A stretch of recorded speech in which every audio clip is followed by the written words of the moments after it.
Welcome to சித்தூஸ் flavour. நம்ம இன்றைக்கி ஊராட்சி ஒன்றிய தொடக்கப்பள்ளிகளில் இருக்கிற மதிய உணவு பற்றின வீடியோ எடுத்து வச்சுருக்கேன் பாருங்கள். குழந்தைங்களுக்கு என்னென்ன உணவு கொடுக்குறோன்னு. இது சாம்பார் சாதம், கேரட், பீன்ஸு, பீட்ரூட்டு, முட்டைக்கோசு, துவரம்பருப்பு போட்டு இது செஞ்சுருவாங்க. இது பாசிப்பயிறு சாதம், இதோட முட்டை இருக்கும். இது வெஜிடபிள் பிரியாணி, கேரட், பீன்ஸு, பச்சை பட்டாணி எல்லாம் போட்டு இதை செஞ்சுருப்பாங்க. ஒரு நாளைக்கு வெறும் மீல் மேக்கர் மட்டும் போட்டு மீல் மேக்கர் பிரியாணி மாதிரி செஞ்சுருவாங்க. இது சூடாக சாப்பிட்றப்ப நல்லா இருக்குங்க, சூப்பராக இருக்கும். இதுக்கு பட்டை கிராமெல்லாம் அமைப்பாளர் வீட்டில் அரைச்சிட்டு வந்துடுவாங்க. லெமன் ரைஸு, அதோட முட்டை இருக்குங்க. இதோடவே ஒரு நாளைக்கு பாசிப்பருப்பு தனியாக வேக வச்சு, சுண்டல் தனியாக வேக வச்சு கொடுத்துருவாங்க. புளி சாதம்.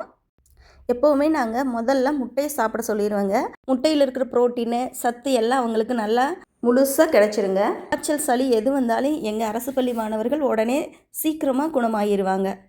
குழம்பு சாப்பாடு வாரத்தில் ஒரு நாளோ 2 நாளோ இருக்குங்க. மேரக்காய், முட்டைக்கோசு இதெல்லாம் போட்டு சாம்பார் செஞ்சுருக்காங்க. இதில் கொஞ்சம் தக்காளி அதிகமாக போடுவாங்கங்க. அந்த புளிப்பு சுவை இருக்கிறனால நல்லா இருக்குங்க இந்த சாப்பாட்டுக்கு சாப்பிட்றக்கு. இது கீரை சாதம். தண்டங்கீரை எங்கள் ஸ்கூல்லேயும் நாங்கள் வளர்த்திக்குவோம். முருங்கை மரமும் வச்சுருக்கோம். முருங்கைக்கீரையும் யூஸ் பண்ணிக்குவோம், தண்டங்கீரையும் போட்டுக்குவோம். முருங்கைக்காய் சாம்பார், முட்டையும் வச்சுருக்கோம். எங்கள் அமைப்பாளர் எப்போவுமே ஃப்ரெஷ்ஷாக கொண்டு வந்து காய், வெங்காயம், பச்சை மிளகாய் எல்லாம் கொடுத்துருவாங்கங்க. லெமன் ரைஸு, தனியாக பாசி பயிறு வேக வச்சு வச்சுருக்காங்க. இதோட வெள்ளை முட்டையும் சேர்த்து கொடுத்துருவாங்க. ஒரு நாள் சுண்டல் மசால் குழம்பு வச்சுருப்பாங்க. வாரத்தில் 5 நாளும் முட்டை இருக்குங்க.